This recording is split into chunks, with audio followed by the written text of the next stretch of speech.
Titanic ایک برطانوی مسافر جہاز تھا جو 1909 میں شروع ہوئی اور 31 مئی 1911 کو لانچ کیا گیا تھا۔ السلام علیکم دوستو، آج کا جو ہمارا ویڈیو ہے وہ ٹائٹینک کے بارے میں ہے۔ یہ کب تعمیر اور لانچ ہوا؟ ٹائٹینک کو بیلفاسٹ آئر لینڈ وولف شپ یارڈ میں بنایا گیا تھا۔ تعمیر 1909 میں شروع ہوئی اور اسے مکمل ہونے میں تقریباً 26 ماہ لگے اور 1911 کو لانچ کیا گیا تھا۔ ٹائٹینک نے اپنا پہلا سفر 10 اپریل 1912 کو انگلینڈ کے ساتھ شروع کیا۔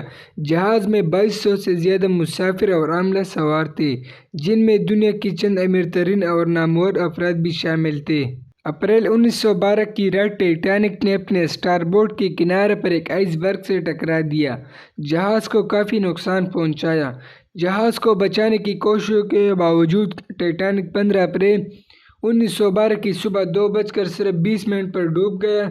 اس آفت میں 1500 سے زیادہ لوگ مسنگ ہو گئے اور 700 سے قریب زندہ بچ گئے۔ ٹائٹینک کے ڈوبنے سے پوری دنیا میں صدمے کی لہریں آئیں اور سمندری حفاظت کے ضوابط میں اہم تبدیلی آئی۔ تباہی کی تحقیقات سے پتہ چلا ہے کہ عوامل کا مجموعہ بشمول ضرورت سے زیادہ رفتار، ناکامی تلاش اور ڈیزائن کی خامیاں اس سانحے میں اہم کردار ادا کرتی ہیں۔ ٹائٹینک تاریخ کی سب سے بدنام سمندری آفت میں سے ایک بن گیا ہے۔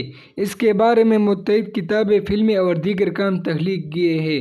ٹائٹینک کا ملبہ 1 ستمبر 1985 کو دریافت ہوا تھا۔ دوستو، بس یہ تھے ہمارے پاس ٹائٹینک کے بارے میں معلومات۔ اگر یہ ویڈیو پسند آ گئی ہو تو لائک کرو اور ایسے انٹرسٹڈ ویڈیوز کے لیے چینل کو بھی سبسکرائب کریں۔